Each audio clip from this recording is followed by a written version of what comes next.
एक बार फिर से आप सभी को नमस्कार और हम आप सभी का स्वागत करते हैं आज के अपने रामायण एमसीक्यू के क्वेश्चंस के सीरीज़ में, जो कि ये पार्ट 2 है। इसके पहले हमने पार्ट 1 कवर कर लिया है, जिसमें लगभग हमने 15 क्वेश्चन कवर किए थे और आज के वीडियो में हम उससे आगे का कवर करने वाले हैं। तो चलिए शुरू करते हैं अपने सवालों से। उससे पहले आप प्लीज़ वीडियो को लाइक, शेयर एंड सब्सक्राइब कर दें, जिससे हम आपके लिए ऐसे और नॉलेजेबल फैक्ट्स या वीडियोस, क्वेश्चंस लेकर आते रहें। तो चलिए शुरू करते हैं सवालों से। हनुमान जी की माता पुनर्जन्म में एक अप्सरा थीं। अप्सरा रूप में वह किस नाम से जानी जाती थी? यहाँ पर पूछा जा रहा है कि हनुमान जी की माता जो है वो पूर्व जन्म में एक अप्सरा थी। अप्सरा रूप में उनका क्या नाम था? ऑप्शन ए है पुंजिकस्थली, ऑप्शन बी है जानपदी, ऑप्शन सी है उर्वशी, ऑप्शन डी है घृताची। तो बताइए इन चारों ऑप्शंस में से कौन सा ऑप्शन करेक्ट है? कोशिश कीजिए कि आप हमारे जवाब बताने से पहले कमेंट करके बताएं और हमें भी पता लगता रहे कि आपने कितने सवाल सही किए हैं और आपको भी ये पता चलता रहे कि आपको कितना आता है। ठीक है, तो यहाँ पर आपका जो राइट ऑप्शन है या करेक्ट ऑप्शन है वो है ऑप्शन नंबर ए, पुंजिकस्थली। अगला प्रश्न, रामायण कालीन सरयू नदी को वर्तमान में क्या कहते हैं? Option A Yamuna, option B Ganga, option C Ghaghara, option number D Gomti. इन चारों ऑप्शंस में से आपका जो करेक्ट ऑप्शन है या जो सवाल यहाँ पर जो ऑप्शन आपका करेक्ट है इन चारों में से वो है ऑप्शन नंबर सी, घाघरा। अगला प्रश्न, रामायण में सबसे छोटे कांड का क्या नाम है? रामायण में टोटल 7 कांड हैं, उन 7 कांडों में से सबसे छोटा कांड का क्या नाम है? यहाँ पर भी आपको स्क्रीन पर 4 ऑप्शंस दिए गए हैं। ऑप्शन ए है सुंदरकांड, ऑप्शन बी है उत्तरकांड, ऑप्शन सी है अरण्यकांड, ऑप्शन डी है बालकांड। और यहाँ पर इन चारों ऑप्शंस में से आपका जो करेक्ट ऑप्शन है या राइट ऑप्शन है यहाँ पर वो है option number C, Aranyakand. Aranyakand Ramayana में सबसे छोटा कांड है। और आप कमेंट करके बताएं क्या आपको ये बातें पता थी? चलिए इसी के साथ बढ़ते हैं अगले प्रश्न की तरफ। रावण के पुत्र मेघनाद ने हनुमान को अशोक वाटिका में किस अस्त्र से बंधक बताया था? एक बार फिर से इसको मैं रिपीट कर रही हूँ कि रावण के पुत्र मेघनाद ने हनुमान को अशोक वाटिका में किस अस्त्र से बंधक बनाया था? Option A Indrapash, option B Brahmapash, option C Lauhapash, option D चर्मपाश।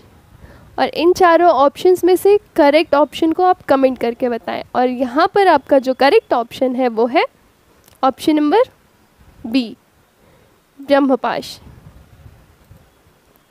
अगला प्रश्न, समुद्र मंथन जिस पर्वत को मथानी बनाकर किया गया था उसका क्या नाम था? Option A Himalaya, option B Mainak, option C Girnar, option D Mandarachal. इन चारों ऑप्शंस में से आपका जो करेक्ट ऑप्शन है वो है ऑप्शन नंबर डी, यानी कि मंदराचल पर्वत को मथनी बनाकर समुद्र मंथन किया गया था। अगला प्रश्न, शत्रु द्वारा चलाए हुए अस्त्र को निष्फल करने की विधि का क्या नाम है? ऑप्शन ए रजस, ऑप्शन बी नभस, ऑप्शन सी यमस, ऑप्शन डी रभस। ओके, इन चारों ऑप्शंस में से बहुत ज़्यादा कंफ्यूजन है, तो इस क्वेश्चन का आंसर जिसे भी पता है वो फटाफट कमेंट करके हमें बताए। और इन ऑप्शंस में से आपका जो करेक्ट ऑप्शन है वो है ऑप्शन नंबर डी, रभस। अगला प्रश्न, रामायणानुसार उस समुद्र का क्या नाम था जिसका जल रक्तवर्णी था, जो रक्त की तरह लाल था? ऑप्शन ए है प्रशांत महासागर, ऑप्शन बी है लोहित सागर, ऑप्शन सी है क्षीरोद सागर, ऑप्शन डी है भवसागर। इन चारों ऑप्शंस में से आपका जो करेक्ट ऑप्शन है वो है ऑप्शन नंबर बी, यानी कि लोहित सागर। अगला प्रश्न, जिस महर्षि ने श्री राम के दुखमय जीवन की भविष्यवाणी की थी वे कौन थे? एक बार फिर से इसको हम रिपीट कर रहे हैं। जिस महर्षि ने श्री राम के दुखमय जीवन की भविष्यवाणी की थी वे कौन थे? ऑप्शन ए है वाल्मीकि, ऑप्शन बी है अत्रि, ऑप्शन सी है दुर्वासा, ऑप्शन नंबर डी है परशुराम। और यहाँ पर इन चारों ऑप्शंस में से आपका जो राइट ऑप्शन है वो है ऑप्शन नंबर सी, दुर्वासा ऋषि ने। तो चलिए चलते हैं अपने अगले प्रश्न की तरफ। और अगला प्रश्न है हमारा, वह वानर कौन था जो एक सरोवर के जल में अपनी परछाई देखकर उससे युद्ध करने के लिए कूदा और स्त्री बन गया? Option A Sushen, option B Rikshraj, option C Dwivid, option D Gavay. और इन चारों ऑप्शंस में से आपका जो करेक्ट ऑप्शन है वो है ऑप्शन नंबर बी, ओके, ऋक्षराज। अगला सवाल, निम्नलिखित में से यम के हाथी को किस नाम से जाना जाता है?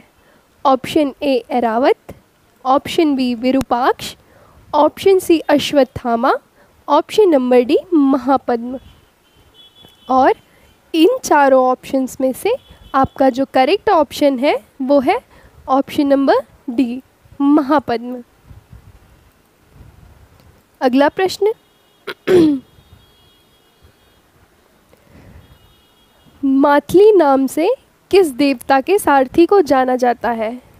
ऑप्शन ए है प्रद्युम्न, ऑप्शन बी है वरुण, ऑप्शन सी है कार्तिकेय, ऑप्शन डी है इंद्र। और इन चारों ऑप्शंस में से आपका जो करेक्ट ऑप्शन है वो है ऑप्शन नंबर डी, यानी कि इंद्र।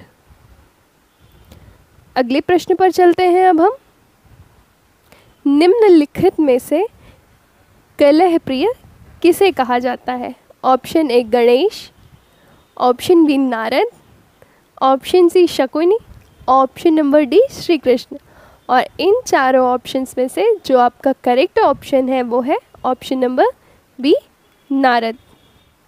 अगला प्रश्न, रामायण के अनुसार वह कौन सा देश था जो सुंदर अश्वों के लिए प्रसिद्ध था, जहाँ पर सुंदर सुंदर घोड़े थे? Okay, option A Ayodhya, option B Gaya, option C Bahvik, option D Mithila. और इन चारों ऑप्शंस में से आपका जो करेक्ट ऑप्शन है वो है ऑप्शन नंबर सी, ओके, बाहवीक। चलिए चलते हैं अगले प्रश्न की तरफ। वानर युद्धपति केसरी किस पर्वत पर निवास करते थे? Option A Sumeru, option B Mandarachal, option C Kishkindha, option D Kanchan. और इन चारों ऑप्शंस में से आपका जो करेक्ट ऑप्शन है वो है ऑप्शन नंबर डी, कांचन।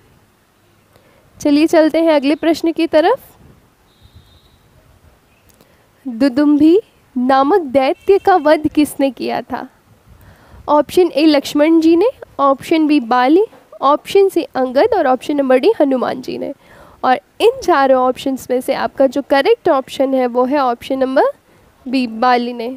ठीक है, और आज की वीडियो में बस इतना ही। और आप सभी प्लीज़ कमेंट करके बताएं कि हमारा प्रयास आपको कैसा लगा। अगर आपको हमारा प्रयास अच्छा लगा तो हमें कमेंट में ज़रूर बताएं, ताकि हम ऐसे ही और वीडियोस लेकर आते रहें। Thank you very much, bye bye.